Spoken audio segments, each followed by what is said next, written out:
Oh, g'day everyone, and welcome to the first edition for 2022 of the Weekend Wrap. Unfortunately, not a good news story for the Crows this week, but it was a gallant effort after a slow first half. But why don't we just get straight into it, shall we?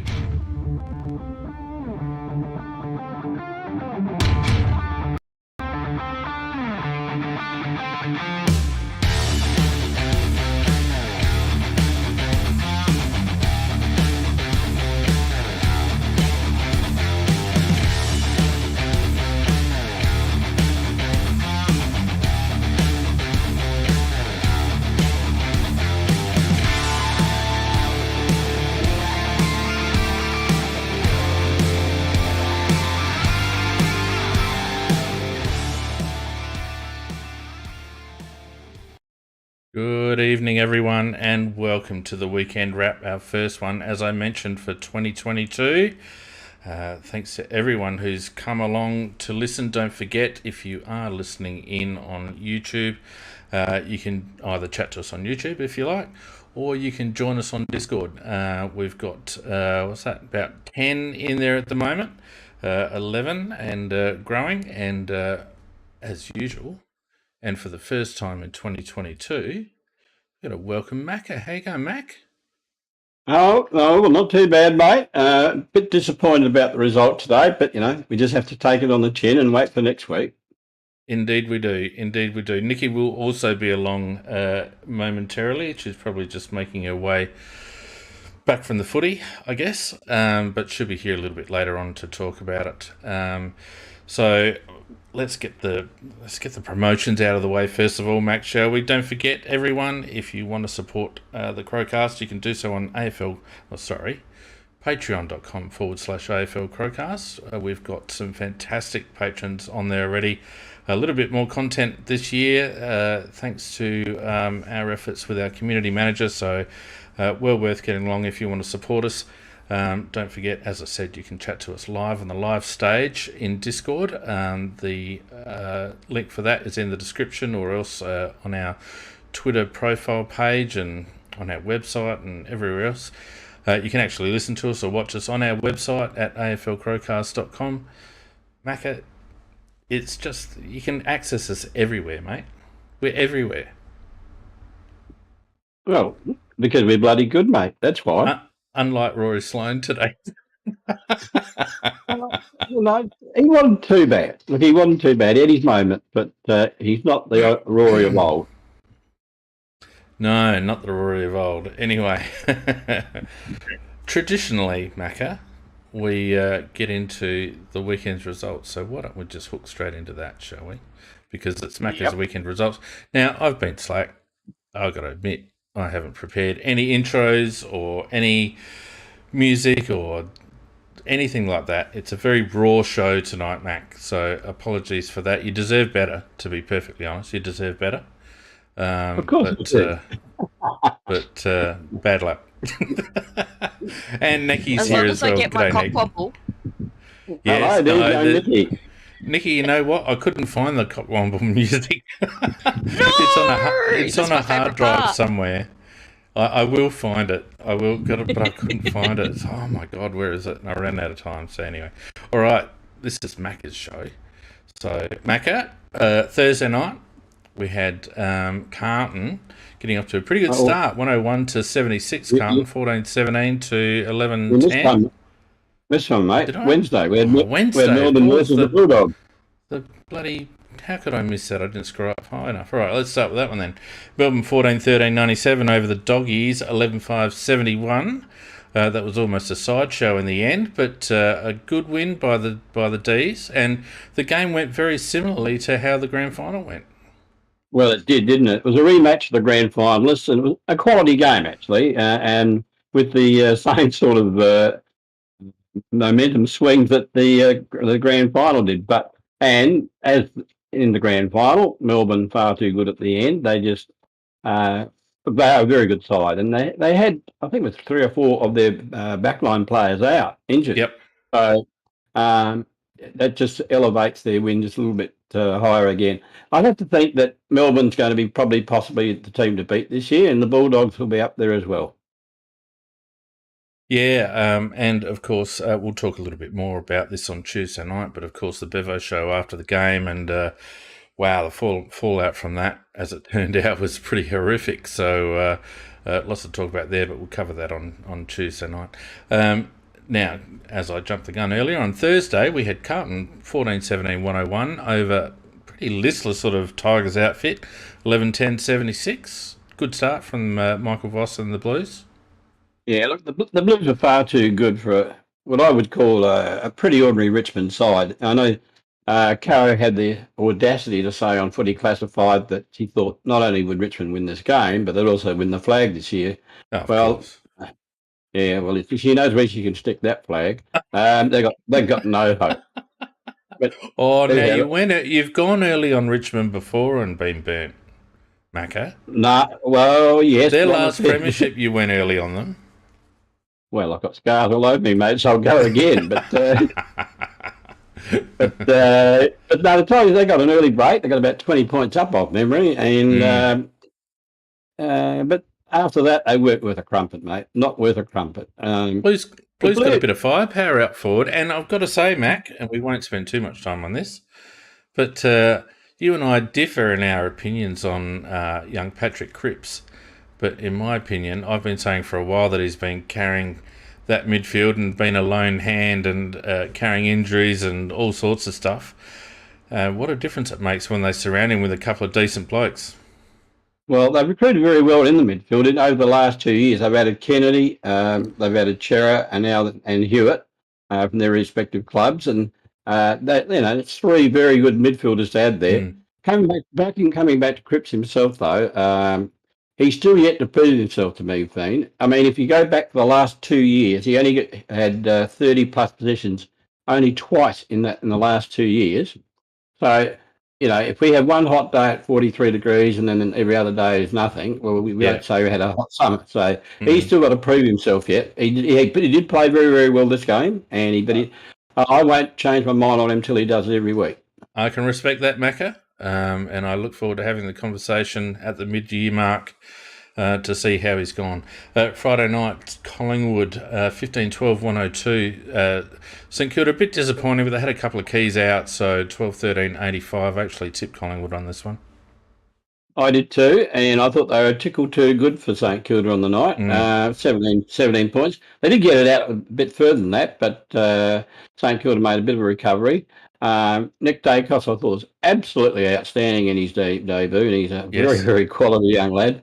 Doesn't seem to matter what he does in life, he can still play football. Lipinski was a very good recruit for them. Lipinski was a very good recruit for them, Mac. Very important for them, I thought. And for St Kilda, I mean, the usual suspects there played very well for them. Plus Jack Hayes, a ruckman that, pity we never saw him and didn't have the opportunity to get him, but must be hidden away somewhere because we never took him. We took Davis. Well, we do need a ruck forward, but do we though? After him, how many ruck forwards do you want? How many ruck forwards do you want? I want ones who can actually mark the ball up forward. Righto. Okay, that's good. So we should have maybe done a deal for Berg or Frampton, or probably Berg, because Frampton can play down back, and got Jack Hayes in as a rookie. Well, yeah, we could have taken him as a rookie because he was out there. He was tied to nobody. We could have taken him. I mean, he was best on ground in the grand final. But he's had two really good seasons in the SANFL. Two really good seasons. Yeah, and we personally, with Hibbelberg and Frampton, we just haven't got it. So, that just makes me sick. But, that's that. Yeah, I don't disagree with you. But there again, Mac, we had a lot of eyes on the SANFL this year, and no one really, at the CrowCast, in terms of our own draft and trade analysis, and I don't think Jack's name came up once. So, I don't know. Hindsight's a beautiful thing, I guess. Well, St Kilda didn't need hindsight, but never mind. Well, they took a punt. Anyway, yesterday, Geelong, 20 goals, 18-138 to Essendon, 11-6-72, a thumping of 66 points, and I was a bit surprised by this. I actually picked Essendon at the G. but Geelong played it like a home match. Well, you and I are geniuses because we both picked them. Yeah. I thought, we all thought Essendon would be a pretty good team this year, and that the Cats Yep. would be aging and they'd be on the downward slide, and they still might be yet. Essendon were very pathetic. In fact, Dangerfield was playing very, very well. Hawkins played very well. The usual suspects for Geelong played well. And there weren't too many playing very well for Essendon at all. After half time was a little bit more even, but the damage had been done, 10 goal down at half time. But they did have one shining light, and that was Nick Martin, who made his debut. And he kicked 5 goals. He had 27 disposals, and he was picked up, I think, in the pre-season draft. So that was a very good pickup again. So Agreed. well done by the lad. Agreed. The Cats just keep getting it done, Macca.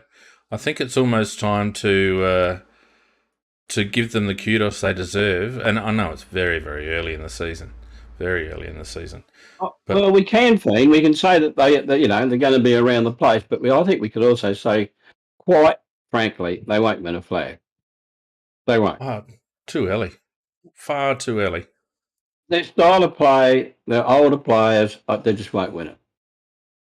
All right. Okay, that's 2 you've gone the early Crow on, Mac. That's Geelong are out, and who are the other one? Richmond are out. So that's good. You've already narrowed it down. Excellent. We also had the Swans getting up by 20 points in the end. Sydney 17-10, 1-1-2 to the Giants 13-14, 92.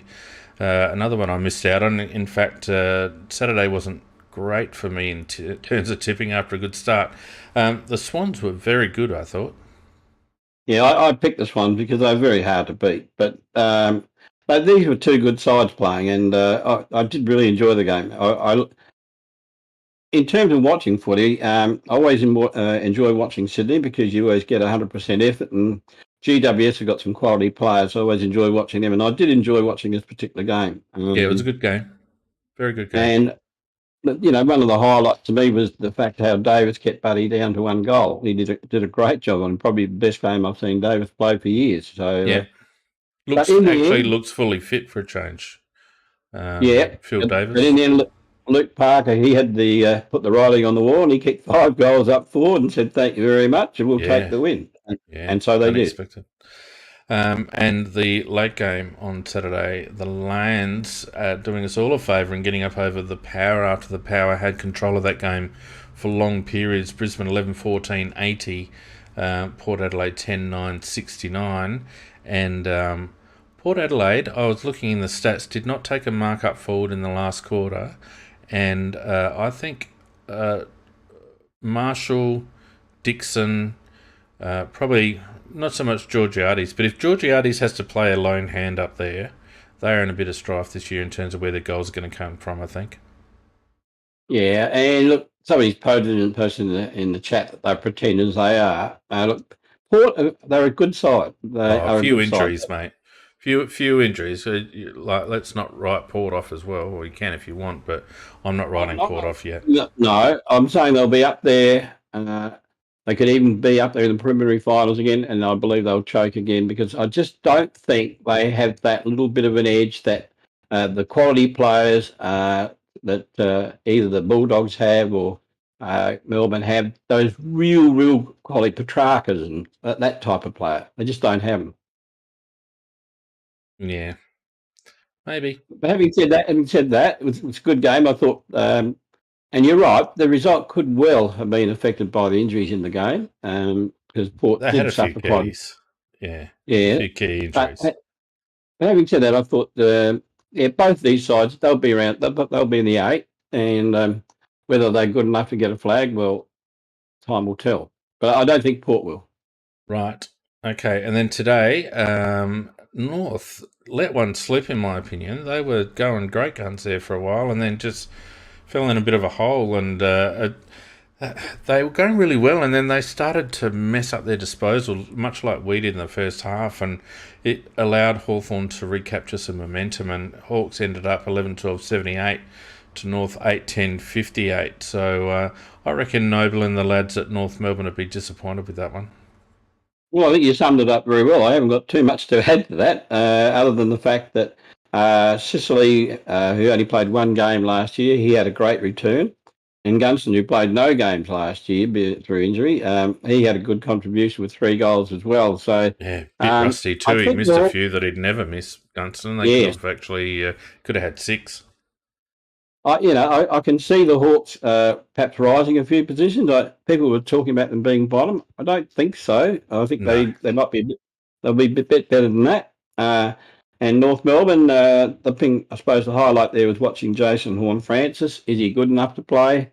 Yeah, he was okay. He Is he showed that good enough to play? I What? mean, no, I mean, let's reword that. Is he up to all the hype that was on him? Jesus. And, I think he's good enough to play. he is good enough to. That was the point I was about to make. He proved that he could play at that level. Yeah. And I think after he's got a few games on his belt, a few more notches, I reckon he might start really playing very good football. Yeah, he's going to have to get used to playing half forward for a while. And you could tell as the game wore on and Hawthorn started to get more territory, Horn was pushing up the ground a little bit more to try and get involved. He's had 2 years playing senior football, playing in the guts as well as like with cameos up forward, and playing in the graveyard slot there at half forward. I think is going to be a challenge for him. And I wonder how long David Noble's going to wait until he throws Horn into the midfield rotations there. Well, he did have a couple of little runs in there, and I thought that's when he went his best. Actually. Yeah. I think that's where his spot is, mate. And I think they'd be wasting time leaving him at half forward. I think they'd get him involved in the game. They've got nothing to lose. He's played 2 years worth of seniors. He's fit. He's talented. Just put him in there, I think. And the last game, which is still going, West Coast Eagles were up by a bit for a while, but the Suns are coming back. At the moment, it's West Coast by 2 points, 8 goals, 351 to the Suns, 7-7-49. So I haven't watched any of that game, but it looks like it's on for young and old down there in Western Australia. Well, after our loss, mate, I didn't watch it either. No. Boys are out of the pram. I was so pissed off out of our loss. I mean, seriously, that last kick for goal, I think it was by Keys, and the last few seconds, I think it only failed by about 6 to 8 inches to get over the line. So yeah, I know. But there's a lot of other factors that caused the loss. It's a heartbreaker. Never mind. Well, that was it so far, and let me just find the ladder here real quick. Courtesy, of course, of AFL.com. What do we got here? Let me just zoom that in so people can see it. Right, so as it stands right now, we've got the Cats on top: Melbourne, Hawthorn, Carlton, Sydney, Collingwood, Brisbane, Fremantle. The Crows, obviously, with the shortest margin at the moment, out on top of Port, St Kilda, GWS, Richmond, North, Western Bulldogs, Essendon and Gold Coast. Of course, the latter means absolutely nothing in round 1, but I just thought I'd show it to you anyway. Right, so that's that bit done. Now, normally I'd have a nice little intro and a little graphic and all the rest of it. I got none of that. I got none of it. Mac and Nikki, absolutely unprepared, completely unprepared. Slacker. Well, I don't care. Right. So let's have a look. I was just going to say, as we said last year, it's part of our charm. It is part of our charm, and it's not a charm that's going to go away anytime soon. All right, look. God, what am I doing? Right, here we are.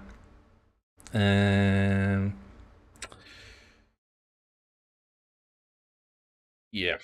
Right. The Crows, 12-10-82, went down by the Dockers at the death, 11-17-83. Probably closer than it should have been. The Dockers looked like they were going to kick themselves out of the game early. But bad kicking's bad football, of course, and they left the door ajar and the Crows barged through it in the third quarter and early in the last, but just seemed to run out of puff a little bit, and also I just their disposal under pressure let them down in the back end of that last quarter. And also, I would have to say, Macca and Nikki, a little bit of lack of leadership at times. And I'm thinking particularly about that kick inside that Tilly did that got turned over and resulted in a goal to Freo. Cost the game. Yeah, and people are having a crack at Riley, and yeah, it was a bad disposal. But who was he kicking it to? I don't know. I'm comfortably sure it was Rory Sloane he was kicking it to. Well, I can't remember. Because actually the Fremantle player got it. So it was just a ridiculous kick at that stage of the game. He had to go long and down the side of the ground. And yeah, I know. But he said, you know what? Sorry, go, mate. I was just going to say, he really pissed me off today in his whole game. Actually, Phil thought. I thought when he had that shot for goal in the last quarter too, he just didn't do that with any positivity about it at all. No, yeah. You'd think a player of 27 years. Oh no, wait, he's only 19. That's right. He's only 19. He's still out there, mate. I know, but he's only 19, Macca. And you got to write a song called that. At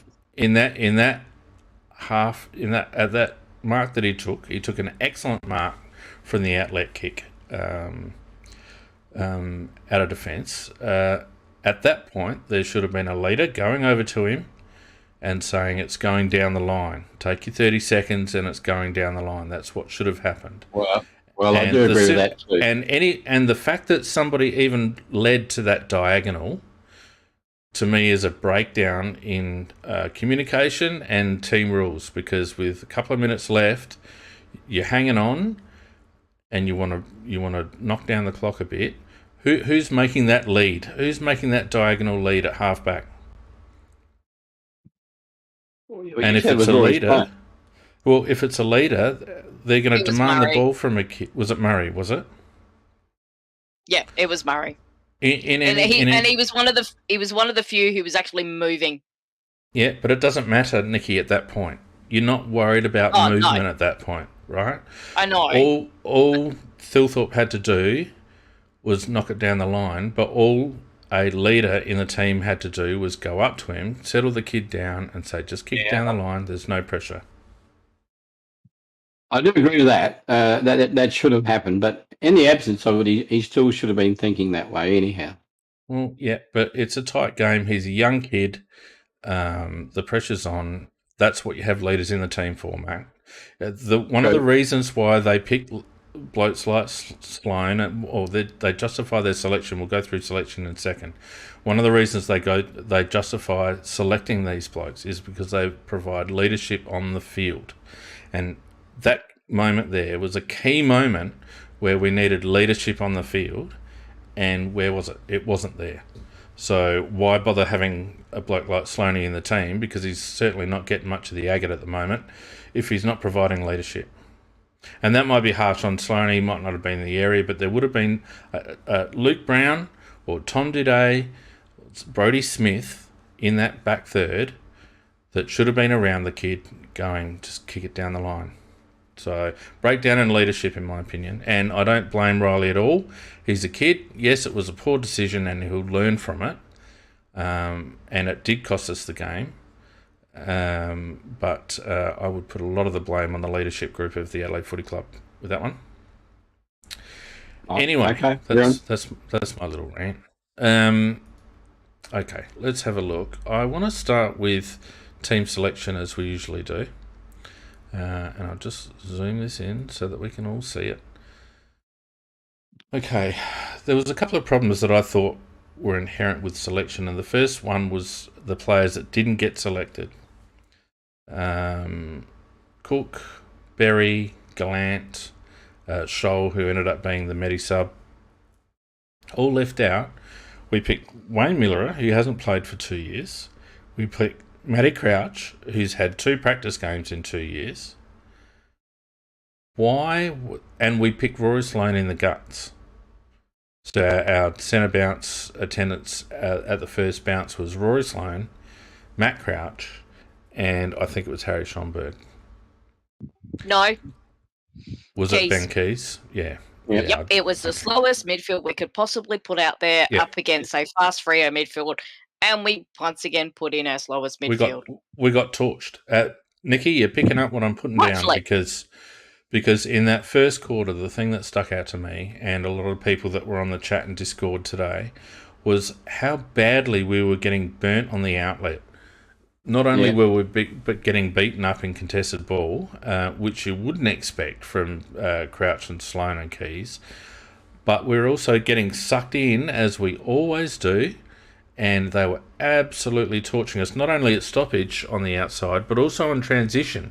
They rebounded off half-back, and they had players flowing through that centre corridor because our blokes refused to run. And that has been the complaint for how many years now with the Adelaide midfield? No. One of our blokes, Matt Crouch, will run, but he'll run kind of in between all the players he should be covering. It's not decisive, is it, Nick? He can't decide which. I'll just keep jogging down towards the defence whilst they run past me. Oh, I could have got closer to that guy to stop that overlap handball. Oh. Too bad. He's run in and he's kicked a goal. Yeah. PJ Crows mentions in the chat that Nick reckons the players were too wound up at the beginning. I call absolute bollocks on that one. Yes, they should have been up for the game, but they... the first quarter to me was all about work rate. To me, it was all about work rate. And 100% agree. Yeah. The midfield brigade, in my opinion, did not apply themselves properly, and they weren't two-way running. And usual suspects: Rory Sloane, Matt Crouch. And why is it, Macca and Nick, that we're persisting with such a slow midfield in the modern era of football, where speed of ball movement is paramount? Well, yes, you're 100% right. Schonberg was in there in quite a lot of the centre bounces, and when he was in there, he's got not bad, but not. He's not a speedster, but he's not bad. No, he's not Matt Crouch. But he looks like greased lightning compared to the others. But I thought he didn't do too bad. But I thought his disposal was his problem. We'll talk about individuals in a minute, Mac, but you're right. Harry had a shocker. We actually did look better as a midfield at a set of bounce when you actually had, it was Schoenberg, Dawson, and I'm trying to remember who the other one was. It was actually, I think they actually put Keys, they left Keys in there for that, and it was, you're right, that's an actually better midfield mix, but then Dawson became our mix to fix it. We put him everywhere. Well, we played him across half-back in the second half, of course. There are a couple of other selection issues. I'm a big fan of Mitch Hinge, and I'm so glad to see him back in the side. But I think he is a dead-set half-back flanker, the end. I don't think he plays high. I don't think you play him as a running wingman. He is a dead-set run at the ball, half-back flanker, in my opinion. Agree. Yep. Geordie Dawson... I think it was a big ask to put him in the midfield rotations early. Took a little while, and he looked far more comfortable with the ball coming at him in the second half. But I just don't understand why they didn't pick Sam Berry. I can kind of understand why they didn't pick Luke Pedler, because he's a little bit sore, but he had a fantastic game in the twos by all reports. But my biggest concern was why they picked Wayne Miller on the back of no preparation, no pre-season games, 2 years out of the game, and he's in the first 22. What the hell is that all about? I totally agree. I was absolutely shocked that he was in. Well, and the way that the coach was talking, you could see that he was going to be in it. And on logic, and you've expressed logic, you would have to give him 2 or 3 runs in the twos to get him up to the level where you'd want him to be. You're just setting the kid up for a failure. I mean, he's clearly not going to be match fit. You could tell that he was rusty. Why would you put him in Rusty. that situation? And they might say, "Oh, well, he could re-injure his knee in the twos just as easily." Yes, but he's still going to be ready to play in the ones, and he clearly was underdone. It should not have been in the team. I thought it was terribly poor selection. I thought Jake Saligo was lucky. I think there's a couple of lads that would figure themselves a bit unlucky. Berry, as I mentioned, Pedler, Cook was another. Lockie Gallant, I thought there was a spot for him. For me, it's Cook on the wing, Gallant up forward definitely. Yeah, and he can take Himmelberg's spot. Well, we'll get to the individuals. But anyway, that was my thoughts on selection. I felt like selection set us up to fail in the first place. I wasn't overly impressed in selection at all. So that's my 2 bobs on that. I mean, I think Berry was left out because they had Rachele in, because they like to play Berry off the half forward as well. But Berry is not a forward. He is a coal-faced midfielder. He's a coal-faced midfielder. Precisely. That was going to be my next point, was that they actually need to have the guts to drop Crouch. I don't care if he gets his 30 fucking possessions. Sorry for swearing, but that's one in the cookie jar already. I'm going to have to come up with a graphic that knocks a $2 coin in the swear jar this year. But he slows us up. He absolutely slows up. When we need to go fast, Crouch doesn't know how to do that. And he's never known how to do that. And that is not the AFL anymore. That is not how you win games of football, which is why no other club was interested in him. Yeah, well, there's a reason, isn't it? And that's the thing. We put him out onto the market in the off-season, and there were no takers, and we gave him grudgingly a 2-year deal, I think it was, on, pretty average sort of money. But then he's first picked in the side. Like, he's not that player anymore. He may return to being that player 2017. But you're right, Nick. The game has moved on a bit from guys like Matt Crouch. And like Matt Crouch at one stage had 16 disposals at some stage in the match, 3 kicks, 13 handballs. I mean, the game doesn't work like that anymore. And I would imagine that a lot of those handballs were backwards. And I reckon the only time he actually kicked the ball forwards was when he mistakenly thought he was kicking the other way. So, yeah, agreed. Let's go through the team stats, shall we? Okay.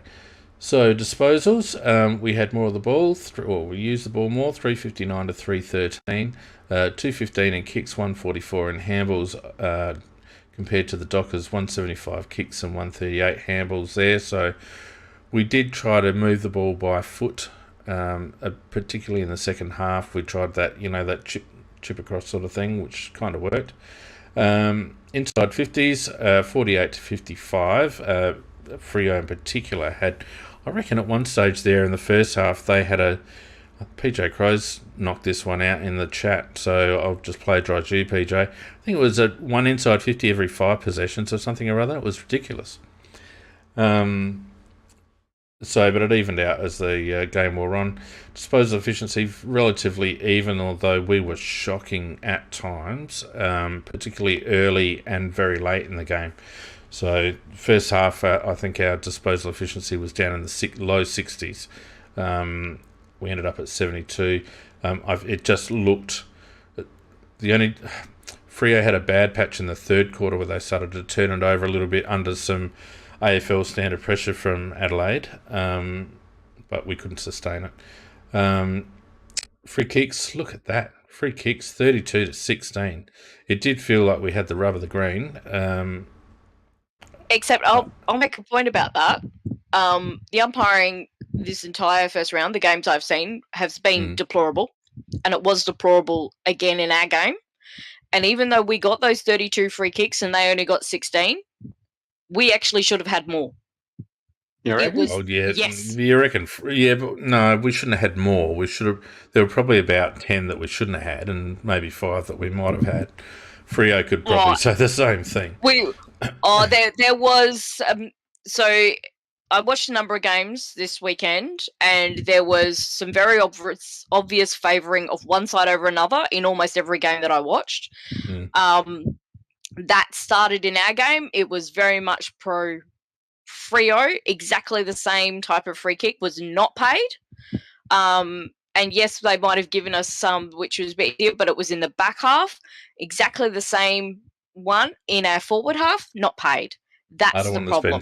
I don't want to spend time on the umpires because Nikki, they weren't good, but we can't blame them. We can only blame ourselves. Oh God, 32 free kicks to 16. Overall, though, they were deplorable the whole weekend. Look, I'm going to lay off the umpires this year because I just think their job's too hard now. I think it's too hard to officiate our game. There are too many things going on. There are too many levers that the AFL wants to pull to have their product looking the way they want it to look. I'm not a big fan of a couple of them. I thought L&E was a bit off today. But look, I'm going to lay off the umpires this year because I just think another group that are set up to fail by their employer. I agree with Ben because, after the match, although I was very bitter about the game, I never thought about the umpires at all as part of that. No. I'm looking at all the things that we did wrong and that could have done a lot better. That's where it all went wrong. Yep. All right, round stoppage. Riley O'Brien got flogged, basically, even though Darcy, their main ruckman, was out. Riley's going to have to lift his game in a hurry. He was absolutely nowhere around the ground. I think he only took 1 or 2 marks around the ground and comprehensively beaten. I don't have access, I don't think, to the hit-outs to advantage stat, but gee whiz, he was average. Clearances 35 to 38. In the centre, we got slaughtered, as I think was obvious to everybody. Ironically, we kicked 3 or 4 goals from centre clearances, but we just didn't get enough of them. And Freo also kicked a few, 16 to 9 for the match. Round stoppage, it was better, 26 to 22, but certainly we got towed up in the centre. In terms of possession stats, contested possession, we certainly came back strong after half-time. That number was down a bit early, but ended up 143 to 129, and that would have been the message from Matthew Nix at half-time. Uncontested possessions, 219 to 187. Turnovers, 61 to 64, which surprises me a bit considering how much we burnt the ball early. Aerially, 92 marks to 73. 12 marks inside, 50 to 10. 8 contested marks to 7. And in defence, 51 to 58 tackles, 9 tackles each inside 50, 45 to 57, 1 percenters. So, not a lot there to be gained from the stats in terms of where the game was won or lost. It just seemed to me, Nicky and Macca, that it was endeavour and work rate in the first half, and it was ball use at the death. Yeah, well, the ball use at the death was in the last quarter there. Well, I mean, we were in a winning situation, and if we had done the right thing with the ball and played it as we should have played it, I can't see why we would have not gone on and won the game. But a couple of adventurous moves that weren't wise moves, and we've mentioned one of them, but there were more than that. And we usually paid a penalty for it and let them back into the game. I really thought about 6-10 minutes into the last quarter, we've got this home and hosed, and all of a sudden we started not playing the type of game we should have played to make sure it stayed that way. Well, and we missed a couple of key shots for goals we mentioned earlier, and the boys just tightened up, I think, and lost their desire to run, whether that was fitness. Any thoughts on the fact that they might be a bit heavy-legged early due to some Darren Burgess floggings on the track? It's possible.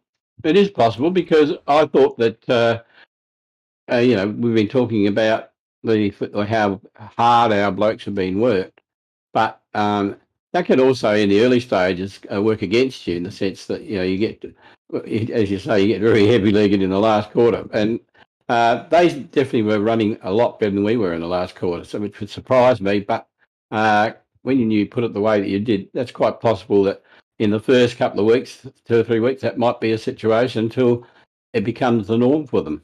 Well, yeah, I don't think we're going to see any benefit from Burjo for at least 12 months. But what could have happened and may have contributed to the start, and I'm kind of clutching at straws here, but they may have had a pretty rigorous pre-season. I know that Riley O'Brien touched on that in my interview with him the other day, that they'd certainly seen some differences with the way they're training. And they feel very fit, but that can take a bit of a toll on you. So who knows? But anyway, no excuse. Now, before we move on to the individual stats, hang on, Nick. Just on that, there was a lot of stretching from our players at the start of the last quarter. Any chance they could get, they were stretching. So to me, I was like, ooh. And that they do say, if you're not kind of cramping or feeling it in the last quarter, you haven't done the work in your first game. Smith he was cramping all over at one stage there. Yeah. But P.S. How good was that smother? That was probably one of the best smothers I've ever seen, that smother. That was so good. Just for me, the big difference was one player going off, being replaced by the medical sub, and that medical sub to me was the difference. When Freo got the run on in that last quarter, Scholl was sitting on the bench. When he came back, when he was on, was when we were getting our run. And actually, that delivery into the forward line was a lot better. And when he came on for those last 5 minutes, he got those 3 big hits from Freo. And he wasn't really a part of it. To me, that was actually the major difference. I thought Lockie Scholl had a really good game, and as I mentioned, we'll go through individuals in a moment. I thought Scholl coming on actually forced Nix to reconfigure, and that configuration actually worked better. Putting Scholl onto the wing, and I'm not sure whether it was Dawson that went back straight away or whether he went onto Hinge's wing first up. I'm not quite sure, but it looked more balanced. He went on the wing. I know he went on the wing. I'm just not sure whose it was. It looked better, and Scholl got some important touches late in that second quarter. It did seem to look better, and Lockie had a good game. Anyway, before we go on to that, just a reminder for those folks that are in the live studio audience, we are interactive, so if you want to have your say on anything, please put your hand up in the Discord audience there, and we'll bring you on and you can have something to say about whatever you like in the game. All right, let's look at some individuals. Now, this year, Nikki and Macca and Faithful, where's my mouse gone? I've lost my mouse. We are actually going to be formally voting 5, 4, 3, 2, 1. So, Nikki, I don't think I gave you the heads up, but while I'm carrying on about stats for the next 5 minutes, have a think about it. We will be putting in our 5, 4, 3, 2, 1s, and we will be recording them, he says as he reaches for a piece of paper. And we will be awarding a CrowCast Best and Fairest this year. Where's the damn pen? I don't know. I'll find one in a minute. So anyway, look, I'll go through some players. I won't go through them all, but I'll go through some players that had either stinkers or good games. Benny Keys, obviously, highest disposal winner for us with 37. They've had him up forward a little bit in the pre-season. I just think he's an out-and-out midfielder. Absolutely. And that's the end of it. Yeah, 100%. Yeah, I don't think he's anything else. He tries his guts out. He works hard both ways. He gets the ball. He doesn't always use it well. He's not you wouldn't call him a gilt-edged midfielder. He's a workhorse. He's going to frustrate people. But if you're going to play him, he's a midfielder, and that's the end of it, as far as I'm concerned. If you had 22 players, all tried as hard as he did, you wouldn't get beat. Yeah. Also, he gets a lot of the ball on the outside, Mac. which a lot of people underestimate. He's often second in the chain as well, and he's got the ability to break free from stoppage, which not a lot of our midfielders have. So for that reason alone, I have him as a midfielder rather than anything else. I just don't see any value in anything else. Matty Crouch, as I mentioned, he had 30 touches. What was his? Whoops. No. What was his kick handball ratio? Let's have a look.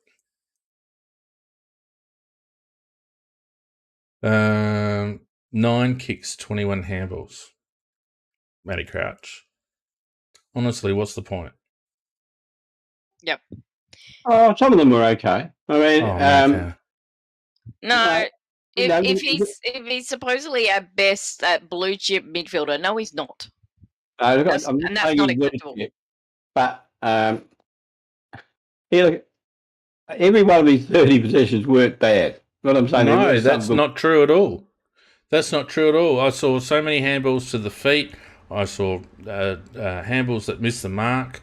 They weren't good disposals, Mako, at all. They weren't. They were all defensive disposals. Some of them were rushed, and a lot of them missed their targets. I'm sorry, but that's not the case. What I'm saying is, no, it doesn't matter. No, go on. Well, the point is, everything you say about Matty Crouch is true. He's slow, he holds the game up, etc. But there was probably about a half a dozen decent little bits of play in these 30. That's what I'm saying. And I would rather see Berry.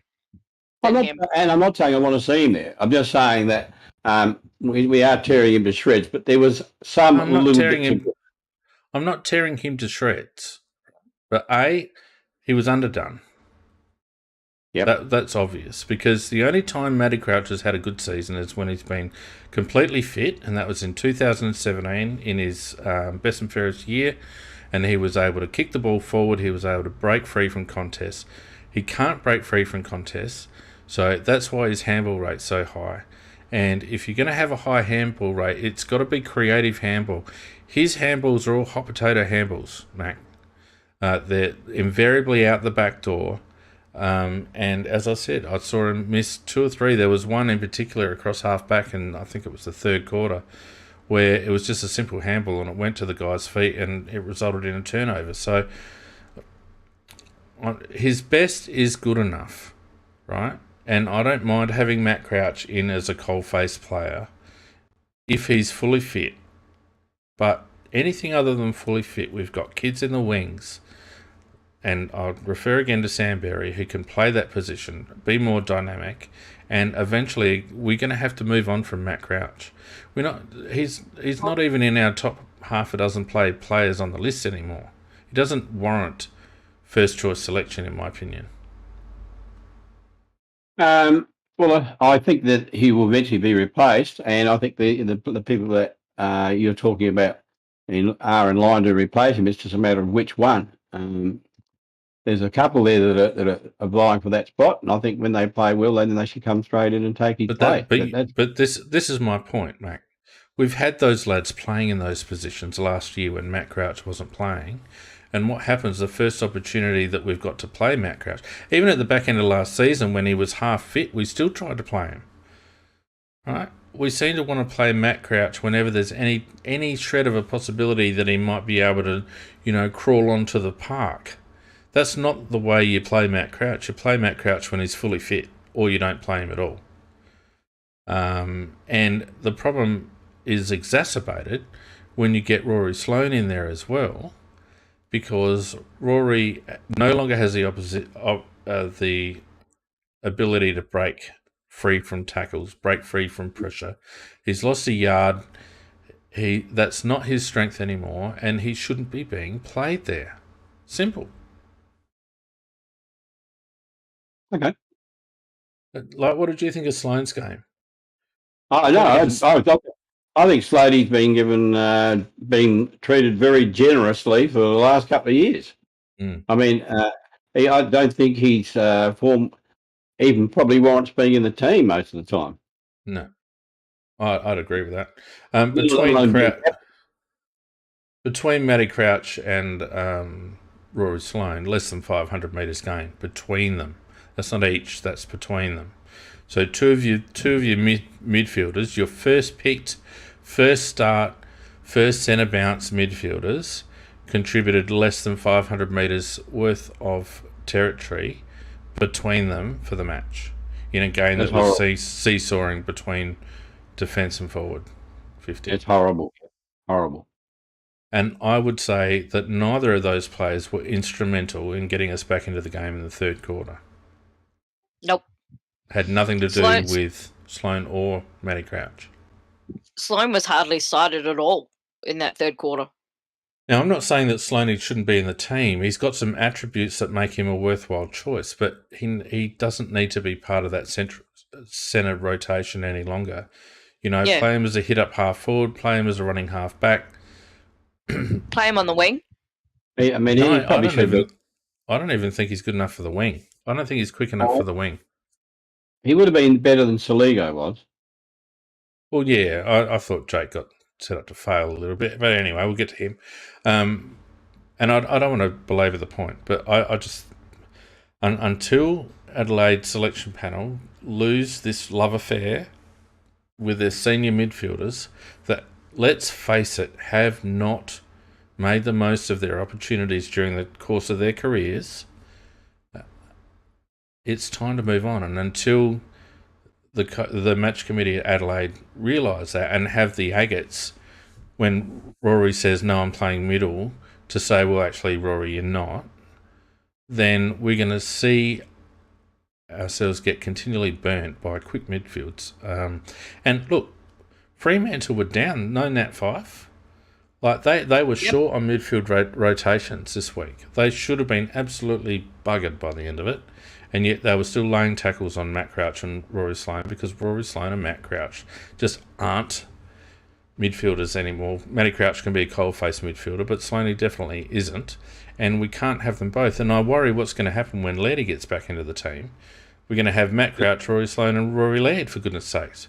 It must be like as a Mac, you used to play as a midfielder. Like, if you walked into the midfield and saw you were up against those three in your heyday, would you rub your hands together? I certainly would. No, you'd be laughing. I mean, seriously. Of course you would. You have to have a breakaway midfield. You just have to have a breakaway midfield. One that's got the pace that you can have two workhorses in there as long as they feed the breakaway midfielder. But we haven't got a breakaway midfielder. Well, we do, but we don't play them. Well, we didn't have one today, yeah. Anyway, let's move on from that. I've made my point there. Harry Schomburg, unfortunately, had a stinker, in my opinion. Got a bit of the ball, but just absolutely destroyed it. 12 kicks, 11 handballs. Never seen him kick so badly. Oh, man. And you know how much I like Harry, but let's call a spade a bloody shovel. Yeah, I'm a fan of it, but Jesus. Wow. It was a broken shovel. Wow. Harry, because I'm like you. I was actually quite excited to see him, and like he would get the ball, and he was actually doing some nice proactive stuff. But how many out in the fulls did he have? Like 3. It was unbelievable. Let's see what his disposal efficiency was. Harry, where are you? Disposal efficiency, 52%. My goodness me. Yeah, not good. I think that's being generous. 6 inside 50s. That's the thing. He gets the ball, right? 6 inside 50s, second only to Benny Keys in terms of getting it inside 50, but not with any method. 6 score involvements, 8 contested possessions, 15. You know, a lot of what Harry did was good, but he undid most of it with some shocking disposal. As we mentioned before, Lockie Scholl had an influence when he came on the ground. 23 touches, 13 and 10. Got on the outside very well, took 9 marks, all uncontested. Did exactly what you want Lockie Scholl to do. 3 inside 50s, 3 score involvements, 10 contested positions, which is good. So Lockie, it was a good game from him, and probably showed the selection committee that they made a mistake. Well, he certainly did, didn't he? Yeah, I mean, he played very, very well. He should be in the side next week. Oh, no doubt. Now, before we continue, I'd like to invite this person onto the stage. Lonely. Yep, there you go. Now, this is Lonely Ashoka, and he was the inaugural winner on Tuesday of our home ticket giveaway, and sent me through some nice pictures, which I'll chuck up on socials during the week. Mate, how was it, apart from the result? Testing. Yeah, you're all good. Bit louder, though. I have not to do about that. I lost my earphones during the game. Oh, you lost your earphones during the game. How was it, mate? All right? It was amazing, guys. It was amazing being at the game for the first time. The crowd was like really loud. I was at the front of the Eastern stand. Yep. And yeah, the crowd was going crazy, especially when Rachele was kicking goals. That was probably the only good part of the game, was Rachele just carrying the team, which is kind of scary because I look at him as someone my age. Yeah. No, I saw the video that you sent me. Was that after a Rachele goal? That was Keith's kick right at the end when we thought it. From where we were sitting, we didn't know that it didn't go over the line, so everyone was going crazy. Then we realised it didn't go over. Oh no. Well, look, mate, I'm glad you enjoyed the tickets, and thanks for popping on. I'll pop you back into the crowd there, but good on you, and thanks for your support with the CrowCast. And don't forget, every home match this year we'll be giving away 2 general admission passes, Nikki and Macca, and you guys aren't eligible, so don't enter anything. I think I'm good. You're right? Yeah, I'm right. All right. Very good. All right, let's move on. Now, probably the most, in my opinion, the most influential player on the ground, James Rowe. And James Rowe cops a hiding from people, and often rightly so, because he's not your modern day footballer. But in terms of footy smarts, and in terms of effort, and in terms of doing the right things at the right time, there's not many better in our team at the moment. 21 touches from a small forward is very good, 10 and 11. 4 marks, 2 tackles, 1 clearance, 1 goal assist. He had 3 inside 50s, 9 score involvements, and 7 contested possessions to go with his 13 uncontested possessions. To my way of thinking, most influential player when it mattered, when we were getting ourselves back in the game. Instrumental in us getting back in the game, I thought. Loved his game. Absolutely loved it. As you said, he actually, when he got the ball, he looked like he was thinking every time when he had the ball and trying to doing something with it. I think he kicked a couple himself, but he was also responsible ultimately for several other goals. I just thought he had a big influence on the game. Yeah. Agree. It was just like the way, even when he was holding the ball up, you knew why he was holding it up. And there were a couple where there were turnovers, and he rightly had to go at everybody else because he'd signal at them, run at me. Yes. And they just wouldn't do it. And so he was trying to be so proactive with a lot of the stuff he was doing. And some of that pass to Rachele was just beautiful. And Saligno, actually, the tap to him and then that pass to Rachele was actually really good. Yeah. Yeah, no, loved his game. Brodie Smith was kind of in and out of the game all match. Didn't really have a huge influence, I didn't think, but did a couple of nice things. And as I mentioned, that smother that he put on, one of the better smothers I've ever seen. He came from the nowhere to put that smother on, and at that stage, it looked like a game-saving smother. So good to see that. Geordie Dawson settled in as the game wore on and looked far better behind the ball in the second half. So it'll be good to see him develop. I'm not 100% sold that he's a midfielder. I can see him playing a bit higher up on the wing, but I don't think he's a midfielder. And again, we don't want to set these kids up to fail. He made his name across halfback and wing for Sydney. That's where he needs to play. 12 kicks, 5 handballs, 6 marks. And his passing out of defence, a couple of his kick-outs and a couple of his spot-ups out of defence were delicious. And we need more of that coming out of defence. So I thought his second half was quite good. Today was quiet. Jones was quiet. Luke Brown was quiet. Mitch Hinge... No, he kept Waters quiet. Yeah, actually, I he guess did. that's his job. He actually blanketed Waters. Oh, he blanketed him beautifully, and there was he did a couple of other nice things as well. For me, Brown was an honourable mention. Yep, I agree. Okay. All righty. Mitch Hinge, I thought, was played out of position, as I mentioned, but did a couple of nice things. Miller looked hopelessly out of touch. I'll skip Josh for a minute. Nick Murray, I think he actually got... Nicky, correct me if I'm wrong, he got moved on to Lob after Lob looked like he was going to kick 15 on us. Is that right? Yep. Yeah, and thought he did pretty well, Murray. Although Lob's opportunities started to dry up after that fast start, but... Geordie looked a little bit out of sorts today, and I thought Nick did a very good job. And I think that's the benefit of having Butts and Murray in defence. Murray is probably a little bit more aggressive in the air. So as long as he can make position, he's got reasonably good agility and good speed. So he gets a lot of contests, and he's for his height, he's quite aggressive in the air, whereas Geordie can be a little bit passive at times. Geordie plays very close and is a good blanketer, but at times can get done in the air because he's just not quite strong enough. So I think they complement themselves really well. Yeah, I actually liked, when I saw the team, I actually liked mostly the setup of the back line. I thought that was actually quite good. And you're right about that combination with Murray and Buzz. And what people actually forget is that speed Murray has. I mean, a couple of times he closed out. I'm trying to remember his name, 41, who's quite fast as well.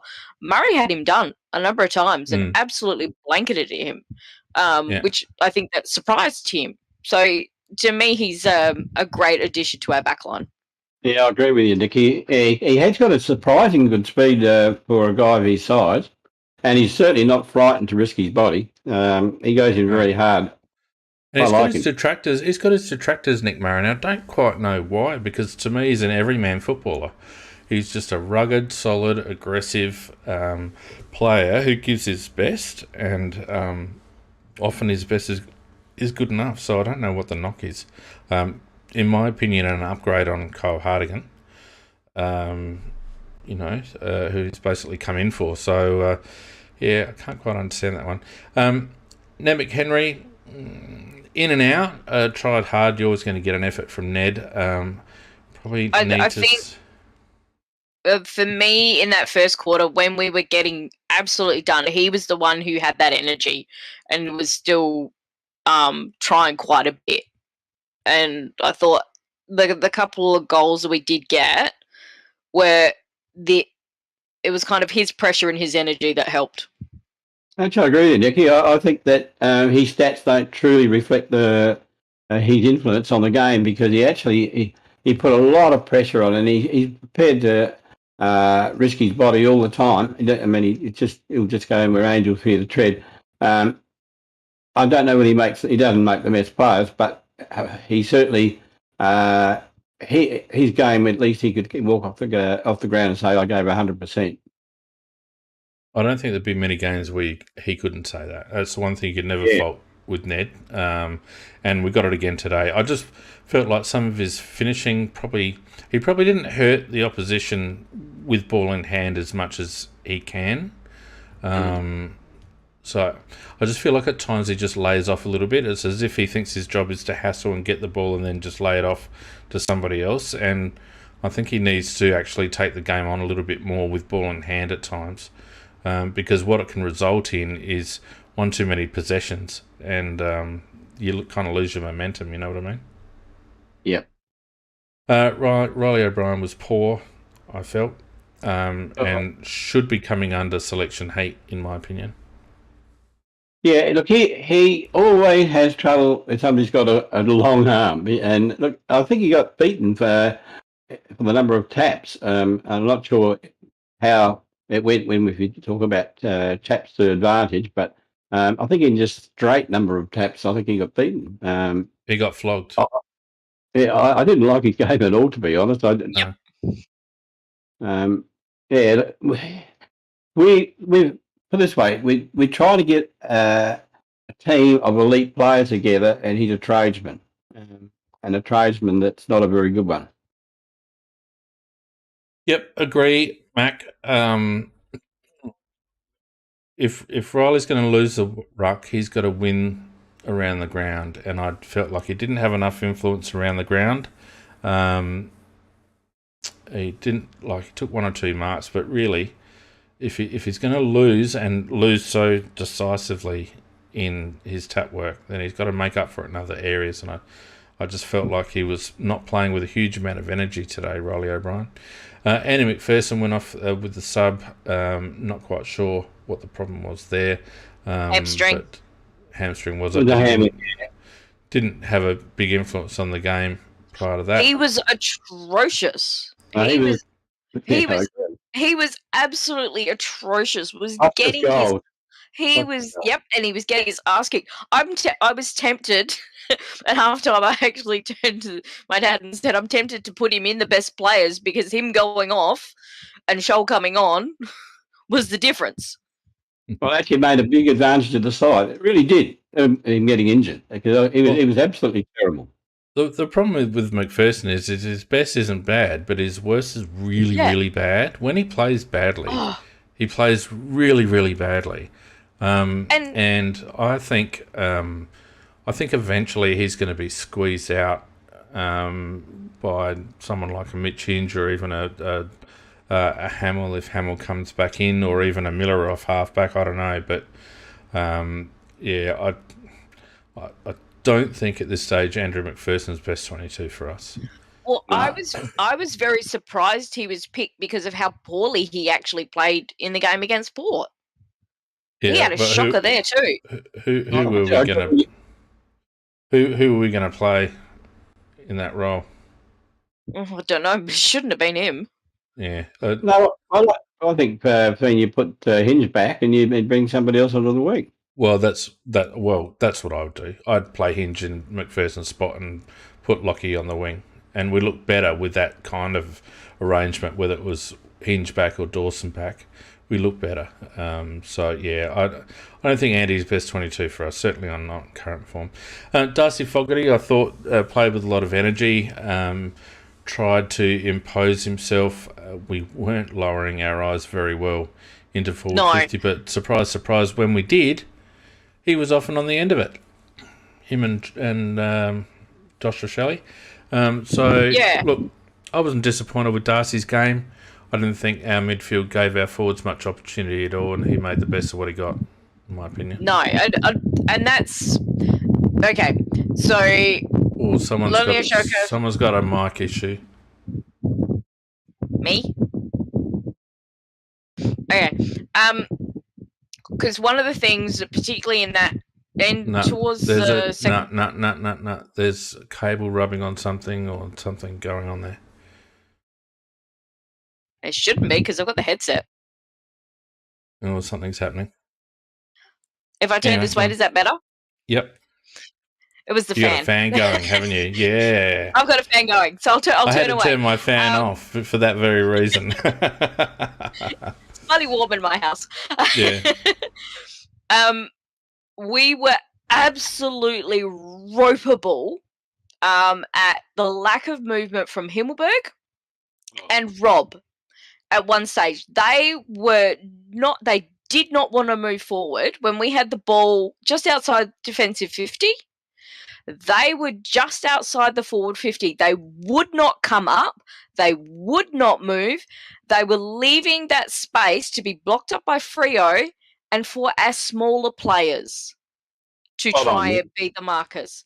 Well, how many times did we see the ball get kicked down the line and our tall target about 3 metres off the back and leaving it to like a Nettie McHenry or someone like that to actually compete in the air because our bloke just wasn't there?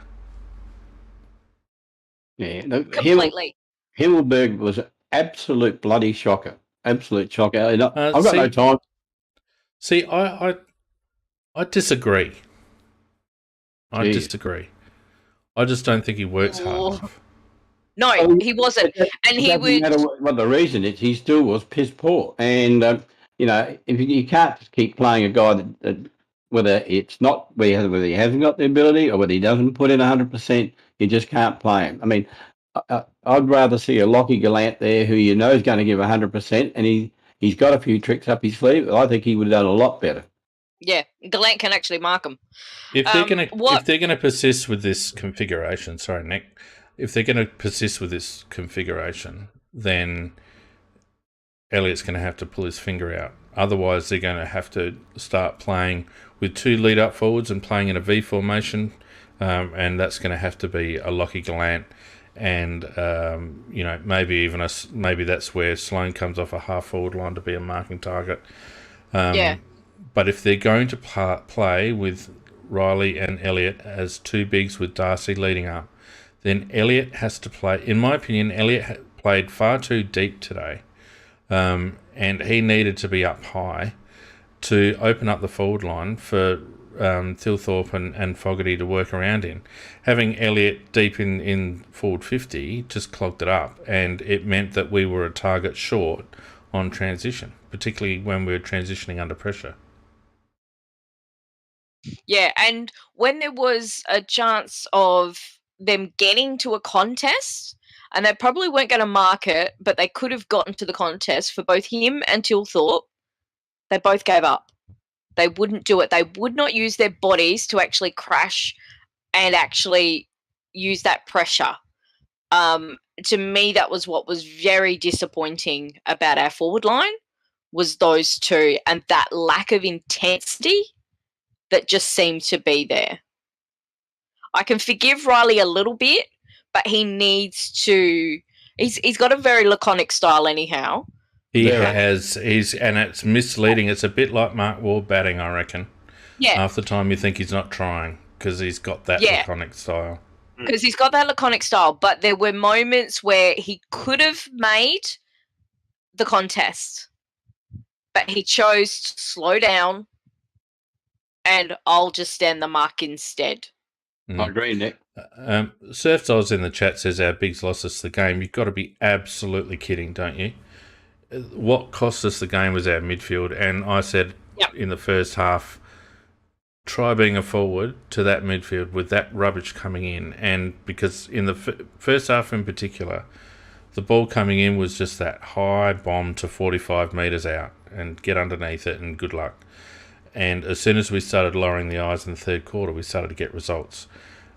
I still maintain, and I will accept what you're saying about Himmelberg and Thilthorpe to a degree, but I still say that until we get our ball movement right and until we get getting hard-working 2-way running midfielders in the team, our forward is going to look pedestrian because they're just not getting good service. As simple as that. Yeah, Rachele did okay in the forward line, Surf Oz, because he's playing at ground level. Try being a marking forward with that rubbish coming in. Precisely. I would like to see between Thilthorpe and Himmelberg, they would like to see him contest a little bit better at times. I thought Berg actually contested really strongly, Macca. I thought when the ball was coming into his area, he crashed a few packs. I don't think I think the knock on Himmelberg is that he doesn't get to enough contests. He doesn't work hard enough to get to enough contests. I think when he's in the frame, he contests very well. And there was one moment, there was him and I think a couple of the smalls, and they kind of kept that ball in the area and they were chasing tail a little bit, but there was some great forward pressure. But then after about 2 contests, he slacked off a little bit, and that's when Freo were able to get out. He seemed to lack some fitness, which if that's the case, he shouldn't have been picked. Well, there's no way that Himmelberg should be lacking fitness now. If he's lacking fitness, that's a reflection on his professionalism. because he's had enough Precisely. years on our list. And I don't. What disappoints me is that Himmelberg doesn't make enough contests. I'd see all the crap going on in chat there about he's not this or he's not that. I remember we had Matt Robin in our team, during a very successful period, and he didn't take a lot of marks either, but he straightened us up, and that's what I want Himmelberg to be, a target. Unfortunately, at the moment, Himmelberg's not offering a target often enough. He's always 2 or 3 steps behind the drop zone. On transition, he's not in my opinion, he's not playing high enough. And we end up having 2 tools stuck 30 metres out from goal and the ball getting turned over at 50. So Himmelberg has to push up higher up the ground and allow Thilthorpe and Fogarty to provide a point of difference at the goal face, in my opinion. That's my opinion. Yeah, and Falk was the one who was doing that lead up, and was being around the wing area when it should have been Himmelberg. Yeah, Firewalker in the chat says not fit to be in the same room as Robin. You're absolutely right. But if he made more contests, he absolutely would be, because Robin dropped more marks than he took, probably on a 2-to-1 ratio. But he made contests and he straightened us up. And that's what we need Himmelberg to do. We need him to be able to make a consistent contest to take advantage of our small players. And at the moment, my knock on Himmelberg is that he doesn't make enough contests. Yeah, just to make sure that the opposition opponent doesn't mark it, and he can get it to ground to give your smalls a chance. Correct. 100%, mate. Anyway, we've spent enough time on that. Let's finish off by talking about the debutants. Jake Sligo, I thought, underdone. Not sure why he was selected. Not the kid's fault. Looks too light to me. Needs a half a season in the twos, I think.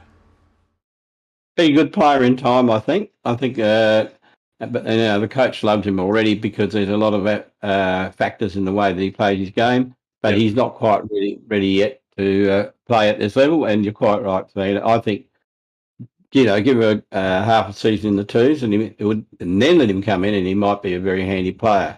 I think long term he'll be a good player for us. Yep, I think he's got good attributes. Yeah, I thought he did some nice little things, but he wasn't in the play a lot. No. Pretty much played just on the wing, came in always at the halfway point, and he just played that middle rotation. Yeah. But yeah, there was enough there to say that's a footballer. How does a kid like that get a run? And this is not a knock on Jakey Saligo, because it's not his fault he got picked. But how does a kid like that get a run and Lockie Gallant can't get a run? Strange. Yeah, or Cook. Braden Cook can't get a run. Sam Berry can't get a run. Luke Pedler can't get a run. Why are we not having Cook on the wing? I love that kid. I don't know. Yeah, well, that's the question I'm asking. I think there's 3 names there. There's Cook, and there's Berry, and there's Pedler. Those 3, I think, are they're definitely part of our future. And I know I've gone on about selection, so I won't crap on about it, but how those 3 are out and those other 3 are in, I've got no idea. Anyway, but let's finish on a high, because Tommy on bloody Discord loves telling me that I wasn't real keen on Josh Rachele when we drafted him at 6, and I'm happy to put my hand up there, but by God, this kid can play. What a beauty. Can he play? What a beauty. He is a ripper. No, he's a drafting coup. And he really is, because to get a quality player like him at 6, you'd think like somebody who plays as well as him should have gone earlier. And it's just the way that fortunately, there were 2 big tools that were taken before him. Otherwise, we would have missed out. But now, Tommy on chat, because I see he's in chat, that's all we're going to say on the matter, right? I've eaten my humble pie. That's all I'm going to say. It was very tasty pie. I'm still hanging on the outcome of the Thilthorpe McDonald debate, which I don't think has been settled yet.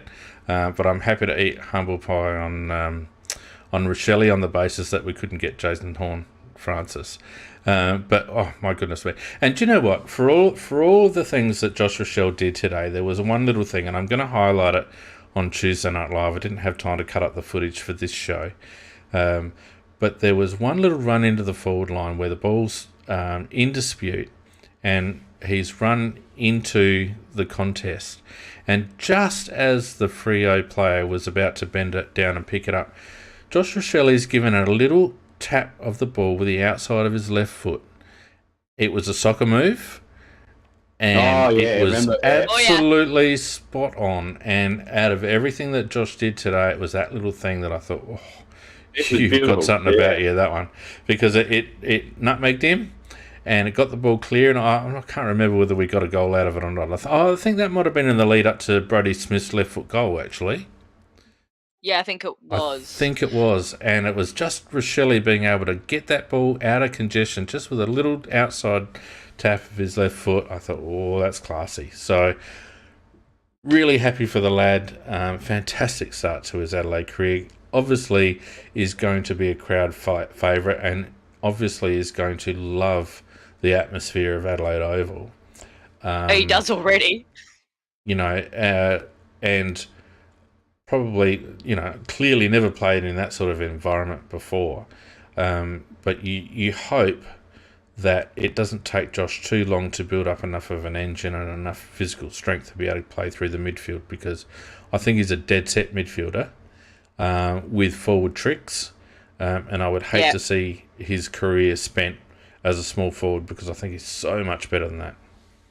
Well, the interesting thing was a number of times that some senior Freo defenders were trying to push him under the ball, and they couldn't do it. No. He's very solid. He's very strong in the contest. And for a kid that's only 18 to have that body already and that nous to do that against some very experienced senior defenders. Very, very good comparison in the chat. Sorry, Nick. Very good comparison in the chat. Surfs, I was compared him to Robbie Gray. Yeah. Spot on comparison, in my opinion. And that's what we're missing from our midfielders. We're missing those goal-kicking midfielders. Yeah, and blokes that can take a quick step, that have a little bit of that Larry skill, that can do the little taps and little knock-ons and little toe pokes and all the rest of it. Little side steps, all that sort of stuff, and that's what Rachele's got. So, I look forward to watching him play in Adelaide colours for the next however many games, hopefully 250 of them, because he's going to be a dead set legend and a good shout by the Adelaide recruiting crew to target him after Horne-Francis was effectively off the table. They did mention, I think, earlier in the week that every player who's worn number 12 has gone on to be a life member of the football club. He's not wearing 12, is he? Is he on 12? I thought he was wearing 8. 12. No, he's wearing 12. Oh, no, he's 8. 8 no, he's he's 8. 8. 8 Rachele.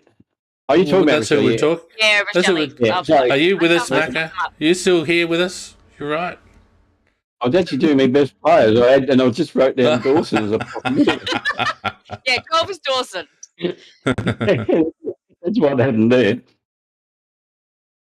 But, all right. So that's it for the tail of the tape.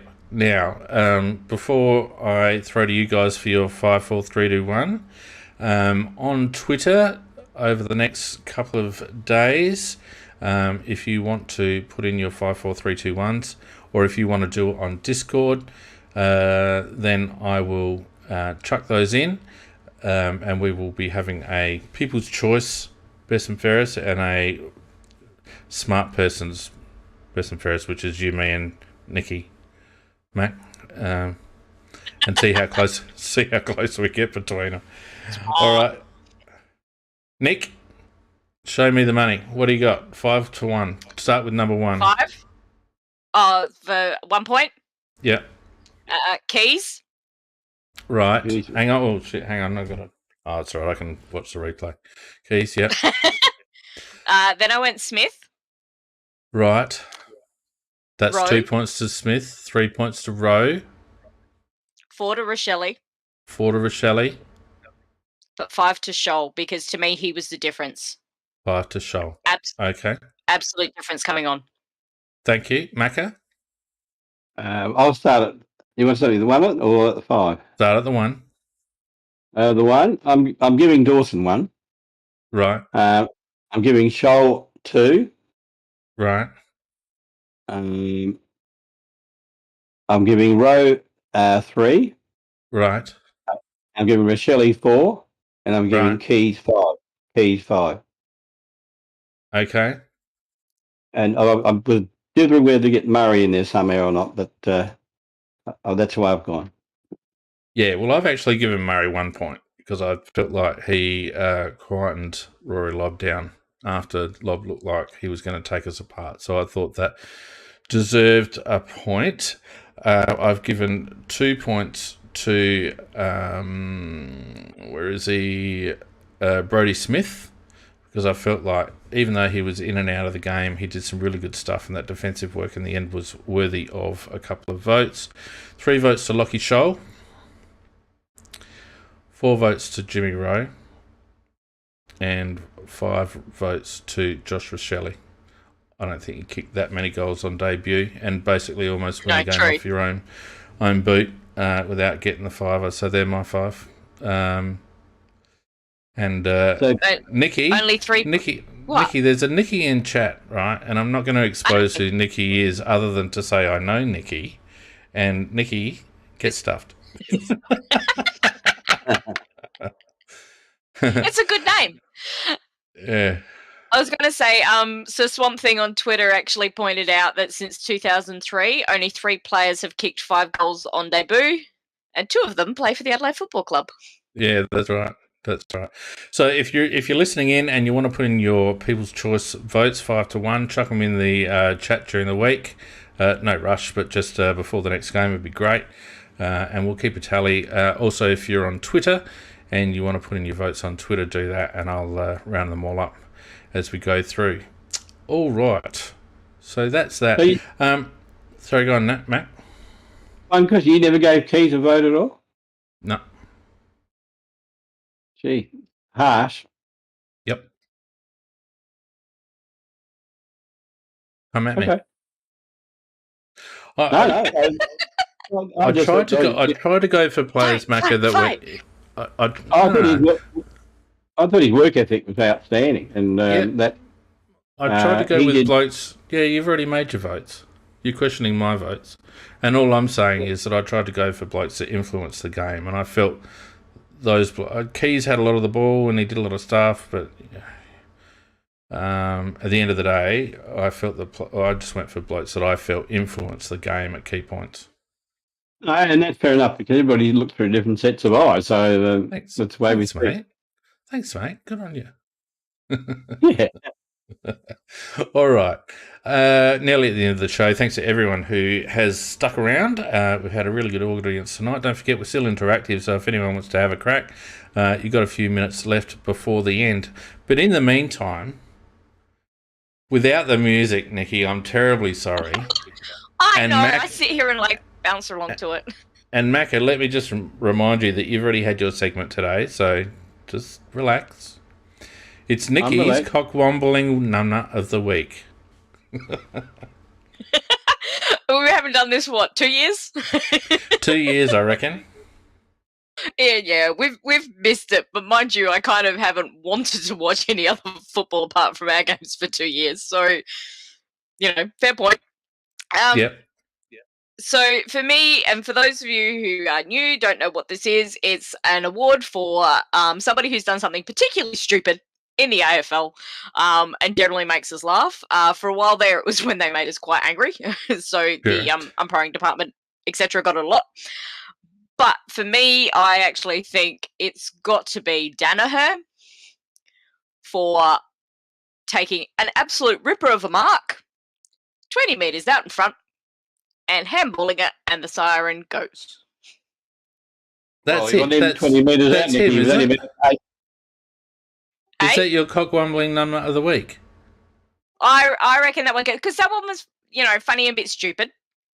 Would you have any other nominations? I'm thinking Tom Morris. No, that did not make me laugh. Well, you start off nominating Luke Beveridge, then you nominate Tom Morris. No, they're not. The cancel culture in general. Can I nominate cancel culture? There are other words that is not a cock-wobbling numbnut that I would use towards. All right, Nikki, Definitely I'm going to cause some late controversy, and then I'm going to ask this other Nikki that apparently I know to come on. when we actually analyse what Tom Morris said about that young lady, wasn't he just saying that she was good looking but she's off the market? It's the terminology that was used. It was inappropriate. And it's not just that. There was also a second recording. Which but he didn't make those comments publicly. Which also displayed homophobic and racist comments. No, that's what. But he didn't.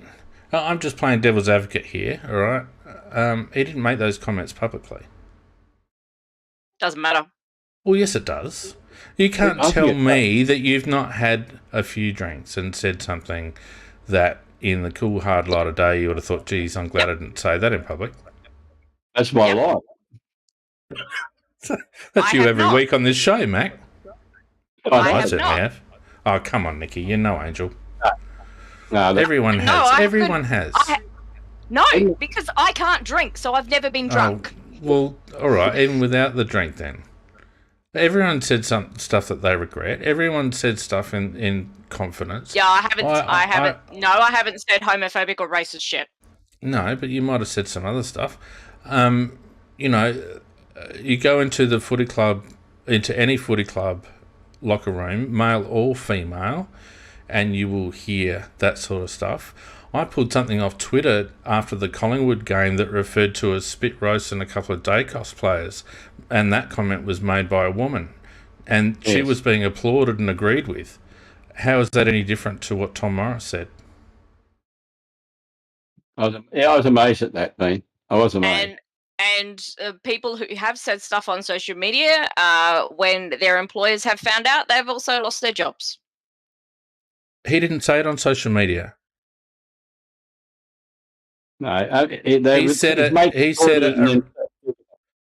He said it amongst a good. He said it amongst a group of friends, quote unquote friends, and someone has sat on that recording for a couple of years, and then been let off the leash and released it. Now, I don't condone anything that Tom Morris said, but he's been absolutely stitched up by this. Yeah. Stitched up. I'm in Dean's camp. Go on, Mac. I was going to say, look, I know in the days when I used to really hit the grog, if they played recordings back to the things I said then, they'd probably jail me. But but nobody bothered to record my conversations. And when you're sober, you think, "Geez, did I really say that?" But with Tom Morris, it's a very strange situation that he had this situation of Beveridge getting in the poo and having to apologise for what he said to Morris. And then immediately these recordings are released so that Morris is in the shit. Yeah, and they're trying to separate the two incidents, and you can't tell me that one didn't precede the other, Mac. Well, I think that's a genuine stitch up. Anyway, I don't want to belabor that because we'll probably have that debate. And I want to make it clear. I want to make it clear I don't condone what Tom said.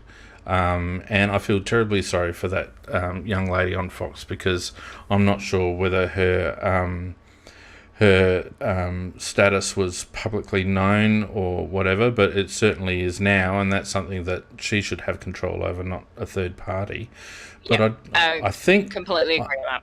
Yeah, but I think in this context, the person who leaked the recording has just as much explaining to do in that regard, because the person who leaked the recording is actually the person that took that control and that power away from her. It wasn't Tom. It was the person who leaked that recording. Yep. So I think we need to be really clear about that. That's my opinion anyway. Well, and let's not forget... There's no good parts to any of it. Let's not forget, Beveridge has got form on this. Remember Michael Talia? Yes. Oh yeah, Luke absolutely. Beveridge is a mean, nasty individual. And I chucked something on YouTube that got a couple of views during the week, and if you want to go and see it, it's on our channel. Because I reckon Luke Beveridge would tell a girl off delivering Girl Scouts cookies to his front door to nick off. I reckon he's a mean, spiteful person with anger issues. That's just my opinion, based on nothing except what I've seen from him. And, there's lots of rumours swirling around about why Tom Boyd left that club, and they might be right, they might be wrong. But, I don't think I'd like to play under Luke Beveridge. I think I know. We had a chat on, I think, Tuesday nights and sometimes on Sundays when Pete was on the cast. I think he called him the most punchable face in football. Yeah. And he gets very petulant when he doesn't get his way. 100%. I absolutely agree. So yes, those you can say that Beveridge was in the wrong for what he did to Morris, but Morris was also the second recording was actually in public. The first one wasn't. It was in public, but it wasn't. It was in public, but it was at a function or something, and he was absolutely royally drunk. Oh, utterly! But when you're drunk, that's often when the brain filter disappears. It's what you generally think. That's true. That's true as well. And look, I've got no love for Tom Morris. I think he's a muckraker, the same as a lot of the other footy journos around the place. Not all of them, but some of them. Ironically, some of the ones that have been having a crack at him. So I've got no desire to defend Tom Morris at all, and I'm not in agreement with the things that he said. And I feel terribly sorry, particularly for that lady from Fox, because she's an innocent victim in all of this. She's just the target. And she shouldn't have been subjected to all of that. But I just... The trouble with cancel culture, and God, I'm going to get on my soapbox for 10 seconds. In my opinion, Nikki, the trouble with cancel culture is that there's no shades of grey. It's black or white. And these situations are always shades of grey. There's always nuance to it. And unfortunately, cancel culture, the way it is at the moment, doesn't allow for that granular discussion. You're either all in or you're all out. Unfortunately. Well, to me, it was interesting because I only heard about it later, and that was after it seemed that it was it actually leaked to Fox first, and they stood him down, and then more people heard about it. No, it was leaked on Twitter. So it was on Twitter. Okay. Yeah. But they did jump very quickly about it. But also the other thing to me was, if you kind of want to see what the shades of grey are, as you talk about here, then go and look at the vast majority of the female sports journalists and their response. That's where I'm not going to go there. I'm not going to go there. I'm not going to go there. That's a can of worms that I'll lose my female listeners. Dude, I'll smack you. Because they were very... Nikki, I will ask you something. Yeah. I will ask you something. What percentage of the female crowd that goes to the AFL every week go because they're nice hunky men running around in short shorts? And be honest. Be honest? Well, I think most of us actually started following football when we were little, and we fell in love with the game when we were little. Then you haven't been. You have. Come on. It's a bonus, but I love the game for the game. That's why I played it. That's why I went to umpire. For a lot of the Not talking about you. I'm talking about everyone. No, I'm trying to think of the people we sit with. The vast we're probably a split of 50-50 between male and female. And all of us we all went to the football when we were little. We were taken by our families. We fell in love with the game. I understand all of that, but you'd be lying, or you'd be naive, and I'm not calling you a liar, you'd be naive to think that a lot of women didn't get involved in AFL football because of hungry men in short shorts. Macca? Well, they don't really wear short shorts anymore, so not really. No, I do think you're right. Obviously, there's a physical attraction, and you can tell that by, when you look on the arms of the footballers, they could have a head like a busted home, but they've got a lovely woman on their arm. We're really. I'm just going to say two more words on this. A lot of those actually don't go to the football. I'm just going to say two more words on this. Tony Modra. The end. All right, now I'm going to. He brought so many men through those gates. Oh, wow. Maybe. Nikki. What? Not you, Nikki. The other Nikki. Hi, Nikki. Hey. So Nikki, completely agree with your 5. I think if you're at the game, it's a completely different vibe, and rather than watching it on the TV, but you tend to notice more in terms of who is playing at their top competitive level. So, Nikki, completely agree with you. Bevo should have been the fool of the week, or whatever you call it. He didn't make me laugh. It's cock-wombling nut of the week. Sorry? Yeah, that's what I mean. Yes. But also, like Nikki, myself, I was brought up on SANFL football. So I went to football. I was following Melbourne before the Crows came into the AFL, and then the Crows came into the AFL. I was not about short shorts. I was always about the football. You're a rare breed, Nikki, but I already knew that. Now get off the stage. I'll see you tomorrow. All right. So, Nikki, after all that... She can be on more. I like her. No, I'm banning her. After all that, Joe Danaher is your cock-wombling nut of the week. Yeah, because he made me laugh. And that's what the spirit of the award is. We're supposed to poke a bit of fun at him. Very good. Very happy with that. All right, well, look, that brings us to the end, thankfully, of the wrap. I'm not sure whether we'll be back next week. Maybe Nikki, this will be your. Maybe Nikki, this will be your show next week. Oh God, no. Look, thanks to everyone who joined us today. Very humbling as always to have such a good following on all our socials and also on Discord and our live channel on Sunday and Tuesday nights. So don't forget, we're back on Tuesday night for Tuesday Night Live. If you want to support us, patreon.com/AFLCrowCast. Make sure you like and subscribe if you're watching this on YouTube. If you're listening on iTunes, don't forget you can give us a review, which would be great, only if it's a good one though. And most of all, Nikki and Macca, it's been fantastic to get the band back together. As you were saying, Nick, it was a very long off season, so it's great to be back on board for another year. Yeah, it certainly was. I enjoyed it. And bring on the prelim. And Nikki was in very good voice tonight, and particularly in that latter conversation here, which I did choose to stay out of. Smart. All right, on that note, I'm going. Catch you later, guys. All right. Night all. Night all.